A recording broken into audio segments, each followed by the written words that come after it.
नमस्कारम नमस्कारम नमस्कारम dear students, आज हम discuss करने वाले हैं जेईई एडवांस 2024 पेपर 1 के अंदर जो मैथ्स दो कॉलम पूछा गया है कोऑर्डिनेट ज्योमेट्री से, उसको यहाँ डिस्कस करने आए हैं। और उसके साथ साथ हम ये भी देखेंगे कि 2024 में जितने भी जेईई एडवांस के स्टूडेंट्स थे उन लोगों ने इस क्वेश्चन को कैसे अटैम्प्ट किया था। सबसे पहले तो मैं बात करें, ये मैथ्स दो कॉलम के अंदर पूछा गया क्वेश्चन है और जिस पे फुल मार्क्स है अगर सही होने पर +3 और एक नेगेटिव मार्किंग भी थी, -1 की नेगेटिव मार्किंग भी थी। ठीक है, वहीं पर अगर हम लास्ट उस टाइम के स्टैट्स की बात करें तो ये वो क्वेश्चन है जो उस टाइम पे सबसे ज़्यादा सही होने वाला क्वेश्चन है। और पूरे स्टूडेंट्स में से 46% स्टूडेंट ऐसे थे जिन्होंने उस साल इस क्वेश्चन को किया था और ये हाईएस्ट रहा था उस टाइम पे। तो ये मतलब कि रिलेटिवली हम कंसीडर कर सकते हैं कि one of the easiest question इस पेपर का ये था। 46.77 स्टूडेंट्स ने इसको सही किया था। 35% स्टूडेंट हैं जिन्होंने इस क्वेश्चन को अटैम्प्ट नहीं किया था। मतलब सोचिए 35% ऐसे भी स्टूडेंट थे जो सबसे इजी क्वेश्चन पूरे पेपर का यही था जिसको इन्होंने अटैम्प्ट नहीं किया। मतलब उनकी लेवल तैयारी या प्रिपरेशन उस लेवल की नहीं थी कि छोड़ा। और 17% ऐसे स्टूडेंट थे जो इसके अंदर से -1 की लेकर गए थे, है ना। चलिए शुरुआत की बात करते हैं, क्योंकि कई बार नेगेटिव मार्किंग तुक्के में भी हो जाती है और कैलकुलेशन अगर गलत हो गई तो भी है। पर Fairlie simple for this particular question अगर मैं बात करूँ, डेटाज वगैरह उतने कॉम्प्लिकेटेड नहीं है। एक ईजीएस्ट जो क्लास 11th की प्रॉब्लम होती है, टेंजेंट वाला कॉन्सेप्ट इसके अंदर यूटिलाइज किया गया है। चलिए क्वेश्चन को पढ़ते हैं। एक स्ट्रेट लाइन है y = 2x जो टच करती है सर्कल को। सर्कल का सेंटर है 0, अल्फा पर, अल्फा पॉजिटिव है। तो 0, अल्फा अगर पॉजिटिव है तो ये y एक्सिस को ऊपर की तरफ मिलेगा इसको सेंटर। रेडियस r है एट द पॉइंट A1। तो इस लाइन को, इस टेंजेंट को सर्कल कहाँ टच करता है? पॉइंट A1 पे टच करता है, ऐसा दिया हुआ है। तो चलिए इस क्वेश्चन को फिर मैं प्लॉट करके बनाते हैं, देखते हैं क्या बातें पूछी जा रही है। y = 2x वाली एक लाइन है जो कि ओरिजिन से पास होगी।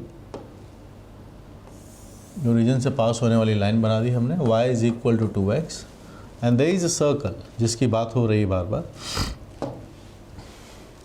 और एक सेंटर है सर्कल का जो यहाँ पर है 0, अल्फा पर, और ये इसको टच करता है। एक सर्कल हमने यहाँ बनाया।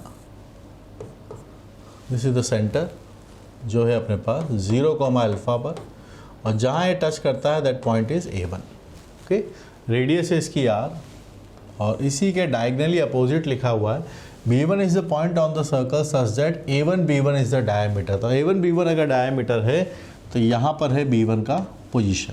ठीक है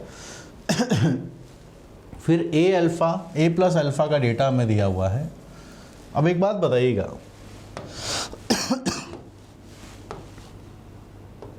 अगर ये टेंजेंट है सर्कल की तो P = R होता है अपने पास से कि सेंटर से परपेंडिकुलर जो आने वाला है, this perpendicular is going to be P, तो P has to be equal to the R। Line की equation we can write 2x - y = 0। Foot of length of perpendicular का फॉर्मूला आपको याद है, ax1 + by1 + c/√a² + b²। ये formula होता है जो रेडियस के बराबर आना चाहिए। तो हम भी यहाँ पर सेंटर से परपेंडिकुलर डाल देते हैं। सेंटर है इसका 0, अल्फा, तो ये x1 बन जाएगा, ये y1 बन जाएगा।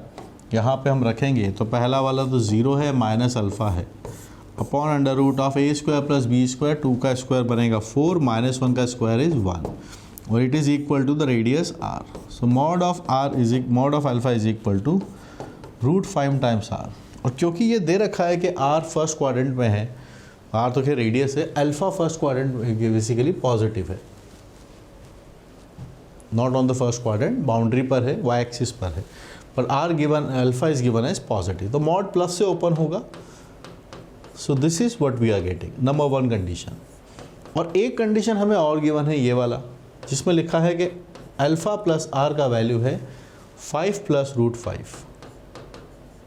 सिंप्लीफाई करते हैं तो यहाँ से डेटा √5r + r है, √5 हम कॉमन लेंगे यहाँ से, तो डेटा बनता है √5 + 1, और यहाँ सिंप्लीफाई √5 + 1 कैंसिल हो जाएगा, r की वैल्यू √5 आता है। और r अगर √5 है तो यहाँ √5 × √5 5 बनेगा, अल्फ़ा की वैल्यू 5 आ जाएगी। अंडरस्टूड? तो हमारे पास कौन से दो डेटाज आ गए हैं आप देख सकते हैं। r की वैल्यू √5 होगी r is √5 and alpha is 5, alpha is 5। जिस तरीके से क्वेश्चन पूछा गया है तो आप देख सकते हैं r को मैच करना होगा हमें 4 के साथ, r को 4 के साथ मैच करना होगा, तो यानी b और d तो इसका आंसर नहीं हो सकते। सिर्फ एक ऑप्शन मैच करने से ही हमारे पास दो ऑप्शन नलीफाई हो गए हैं, और जो r है उसकी वैल्यू कनेक्ट होगी 2 के साथ, जो q है q 2 से कनेक्ट होगा, वो दोनों ही ऑप्शंस में दिया हुआ है, ये डेटा, ये वाला डेटा मैच है। अब हमें r और s के लिए सॉल्व करना ताकि हम बात बना पाएँ। तो फेयरली सिंपल क्वेश्चन ये एडवांस के हिसाब से। अब हम बात करते हैं जो पूछा गया a1 कितना होगा और b1 कितना होगा।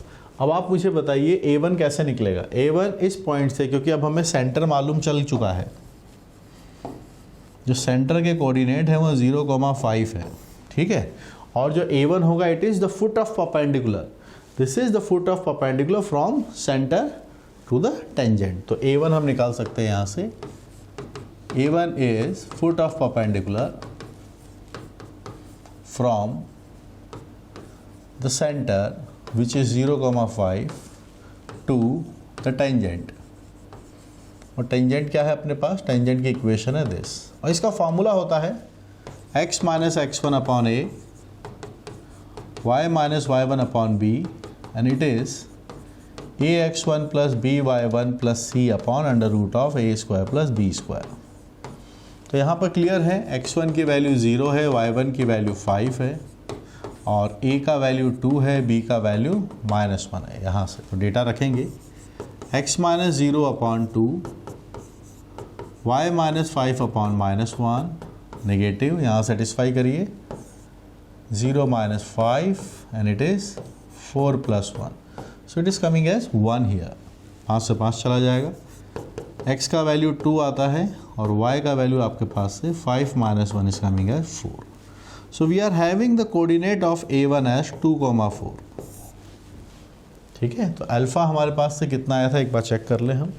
Alpha was 5, alpha was 5, r was √5, और a1 कितना आ गया है अपने पास 2,4। a1 is coming as 2,4। b1 निकालने की ज़रूरत भी नहीं है क्या ज़रूरत, देख लें एक बार। तो p को हमने कनेक्ट किया है 4 से, तो ये गलत हो गया है, ये गलत हो गया, इन दोनों में से अब r आप मैच कर सकते हैं। r का कनेक्शन है 5 से, तो पहला वाला गलत है। आपको s चेक करने की ज़रूरत नहीं, ऐसे टाइम बचाया जा सकता है, क्योंकि दोनों जगह जो था 3 ही 3 से कनेक्ट हो रहा था, तो उसको करने की ज़रूरत नहीं। फिर भी हम चाहें सॉल्व करने के लिए तो कर ही सकते हैं। तो आप एक बार ये बताइए लोकेशन b1 कहाँ है, b1 यहाँ है, तो b1 और a1 का मिड पॉइंट क्या होगा, सेंटर होगा। So let's say the b1 is x1, y1, तो इनका जो मिड पॉइंट है वो हम निकाल लेते हैं, that is x1 plus 2/2 and 4 plus y1/2, and that is the centre, centre is 0,5। तो आप जब सिंप्लीफाई करने जाएंगे तो आपके पास से कोऑर्डिनेट्स आ जाएंगे। ज़रूरत नहीं है एग्जाम में टाइम वेस्ट बिल्कुल मत करना, आपको पता चल गया कि आंसर सी आ रहा है, ठीक है। तो यहाँ से आपके पास से x1 प्लस 2 का वैल्यू 0 है, पर ये तो हम सॉल्व कर रहे हैं, सीख रहे हैं, इसीलिए मैं आपको कॉन्सेप्ट यहाँ पर बता रहा हूँ। y1 का वैल्यू 6 आता है, सो b1 के कोऑर्डिनेट आने वाले हैं -2,3, ये -2,6, so it's going to connect with the third option. So आपने देखा क्यों एक सबसे ईजीएस्ट क्वेश्चन था इस पेपर का। 46% स्टूडेंट ऐसे थे जिन्होंने इस क्वेश्चन को सही किया था। पर ऐसा नहीं है कि हर बार कोऑर्डिनेट ज्योमेट्री सर्कल से जे एडवांस के अंदर इतने आसान सवाल पूछे गए हों। हिस्टोरिकली देखा गया, प्रीवियस ईयर के और क्वेश्चन देखेंगे, अच्छे अच्छे कॉन्सेप्ट भी पूछे गए हैं, तो उसमें हमें पता नहीं आपका जब पेपर होगा तब कैसा सवाल पूछा जाएगा। So for that you will need practice, and practice need resources, and resources के लिए मेरे कुछ रिसोर्सेज हैं जो अवेलेबल है आपके लिए, आप यूटिलाइज कर सकते हैं। कोऑर्डिनेट ज्योमेट्री के लिए वाली बुक आपके लिए अवेलेबल है, वेक्टर 3D है, कैलकुलस है, अलजेब्रा है, ट्रिग्नोमेट्री है, और प्रीवियस ईयर की बुक भी आपके लिए अवेलेबल है। सो डियर स्टूडेंट्स, होने वाला ये है कि आप इन सबको सॉल्व कीजिए। जितना ज़्यादा आप मैथमेटिक्स देखेंगे उतना ज़्यादा आप सीखेंगे। देखने से इन द सेंस ट्राई करने को मैं बोल रहा हूँ, ठीक है। और एक बात और है, practice makes you the king. उसी के बाद जाके बातें आगे जाके बनने वाली, और यही आपका एक्चुअल कॉन्फिडेंस बनने वाला है ना। ये आपके अमेजोन, फ्लिपकार्ट सब जगह अवेलेबल है, आपके नियर बाय अवेलेबल है। और मुझसे पढ़ने के लिए you can always connect with the app uplift JEE, so where I will be uplifting your mathematics. So see you connected. Thank you.